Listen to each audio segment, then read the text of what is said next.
Selamat pagi Bu Ira. Bagaimana Pak kabarnya hari ini? Alhamdulillah sehat.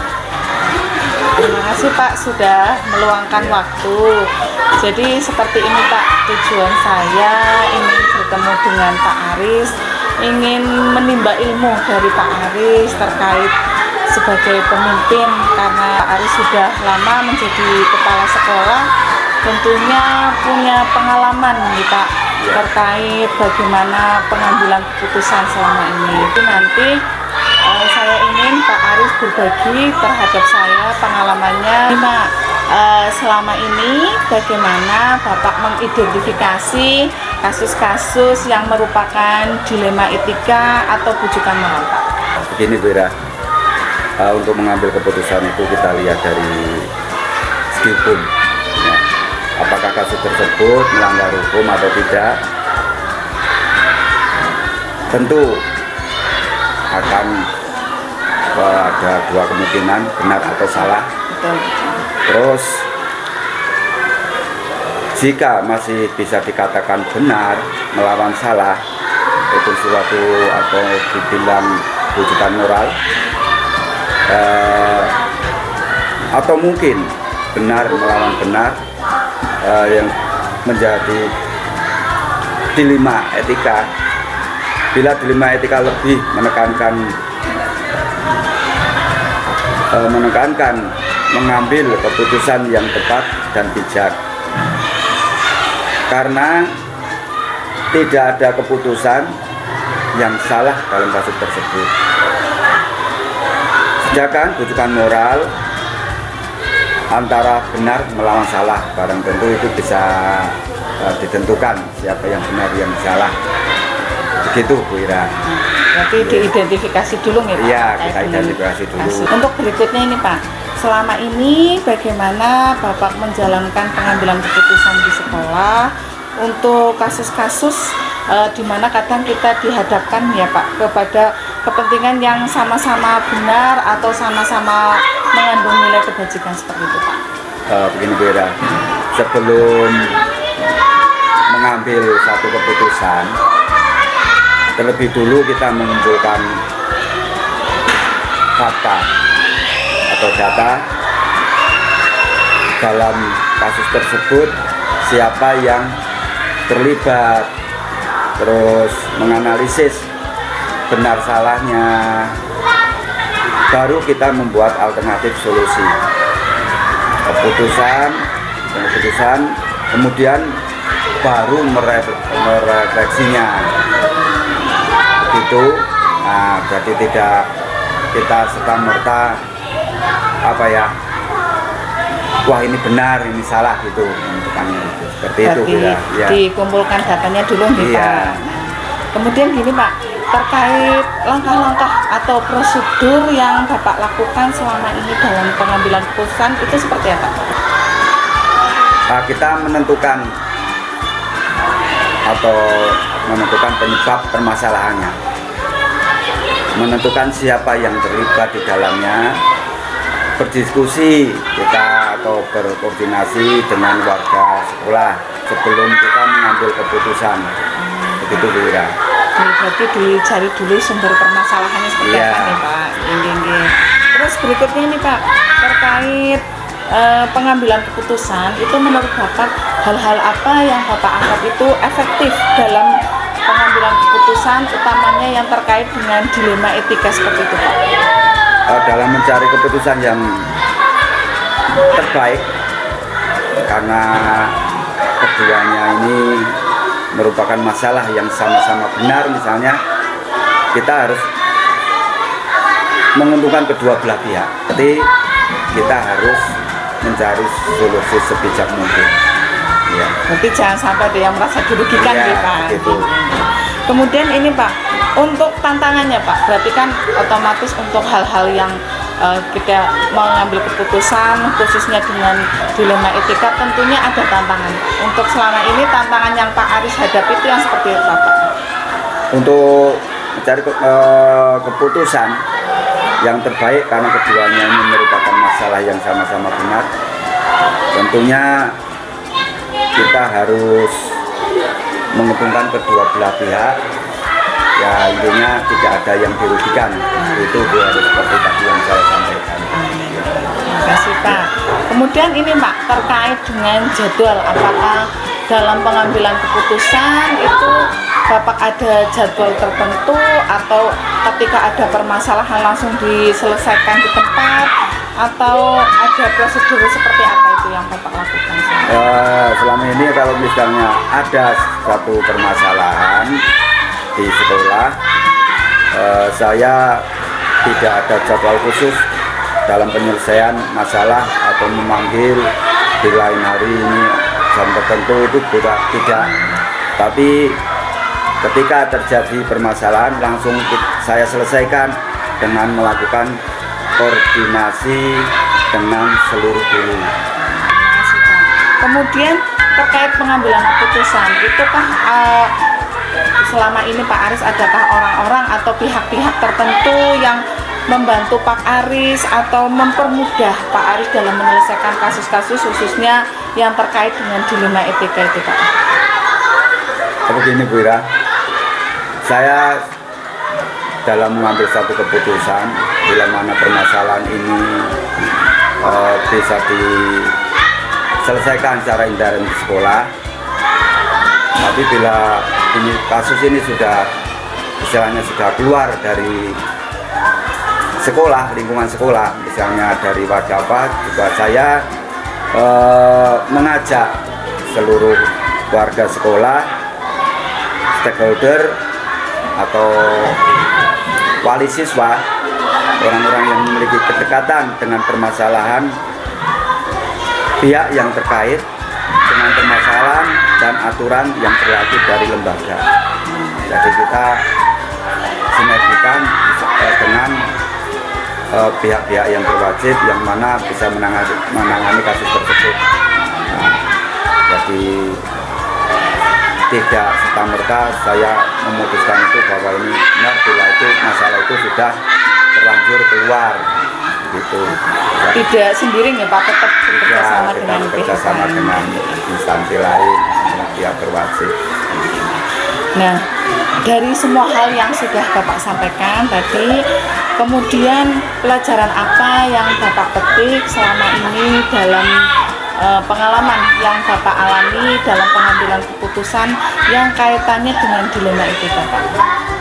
Dalam pengalaman saya selama ini, saya mengambilnya dalam menyelesaikan satu permasalahan, saya menjadi lebih bijaksana, kalau boleh dikatakan lebih adil dalam menentukan satu masalah, menganalisis sebuah permasalahan untuk dijadikan pertimbangan untuk menentukan solusi yang tepat gitu.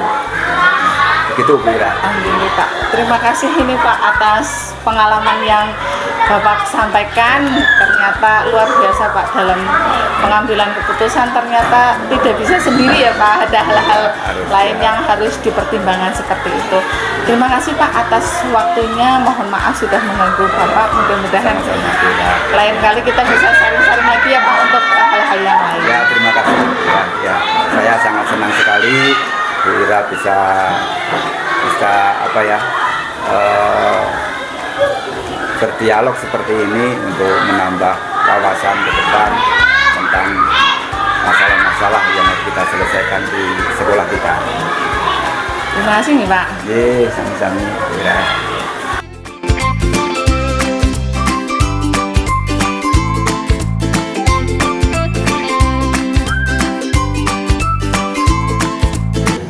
Selamat siang Pak Kuswanto. Selamat siang. Bagaimana Pak Gus hari ini kabarnya? Alhamdulillah sehat. Terima kasih sekali Pak atas waktunya pada kesempatan kali ini. Jadi gini Pak, maksud kedatangan saya untuk bertemu dengan Pak Kuswanto. Kebetulan saya sedang mengikuti program Guru Penggerak, di mana di dalamnya itu ada tugas, salah satunya adalah untuk mewawancarai kepala sekolah terkait dengan pengambilan keputusan yang didasarkan pada nilai-nilai kebajikan sebagai pemilik.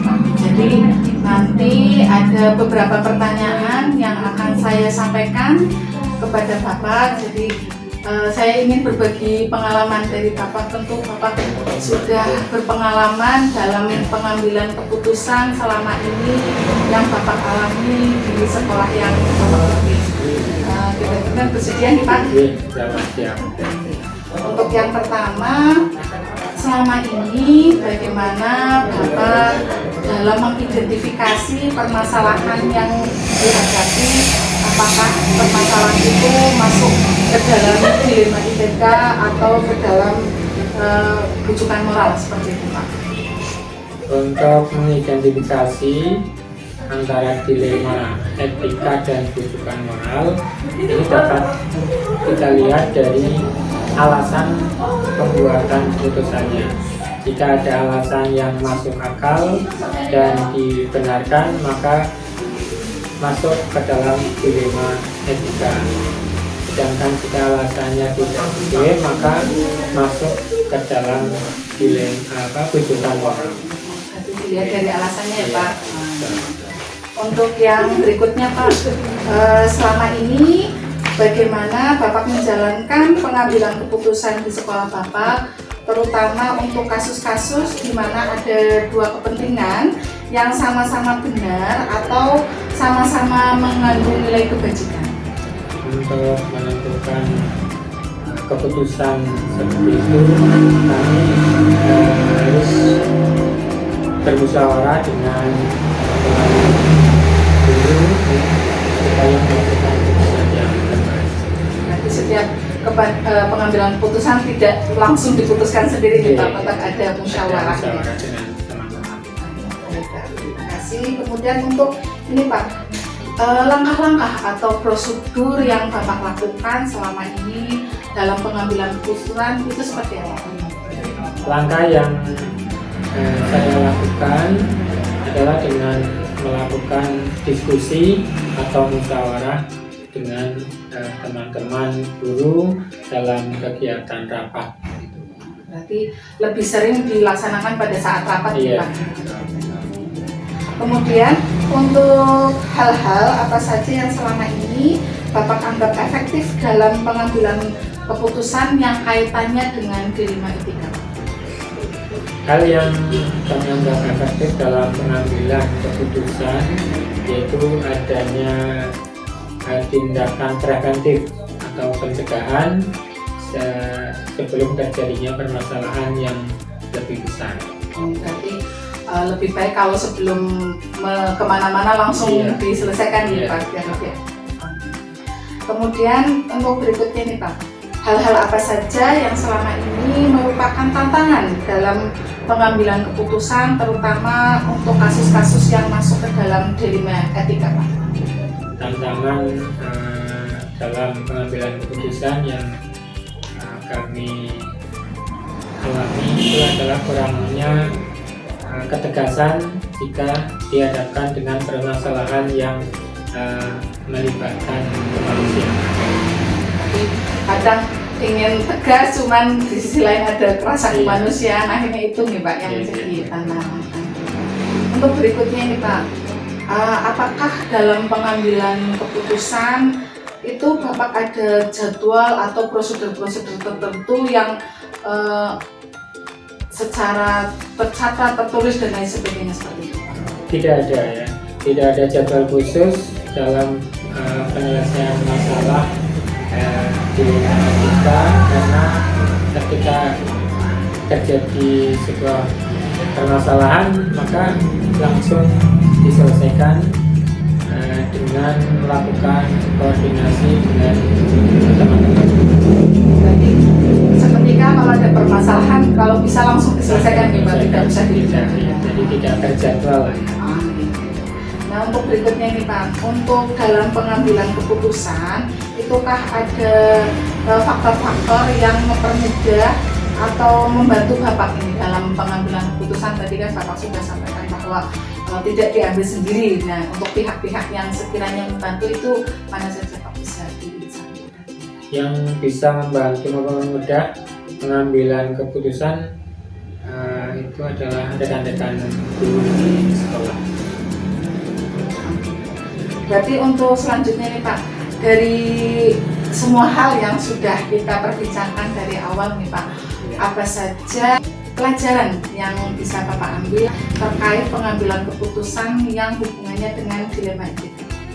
Pelajaran yang dapat kami ambil bahwa dalam pengambilan keputusan tidak semua yang kita anggap benar ternyata belum tentu benar, karena harus dilihat dari berbagai sisi. Kadang kita sudah merasa terbaik, tapi belum tentu pihak lain merasa baik seperti itu. Terima kasih nih Pak untuk segala atensinya, untuk waktu yang sudah Bapak berikan. Ini banyak sekali nih pengalaman yang dapat saya ambil dari Pak Kuswanto. Mudah-mudahan kedepannya ada kesempatan lagi ya Pak untuk kita bisa Bapak berbagi ilmu kepada saya untuk kita bisa. Terima kasih Pak.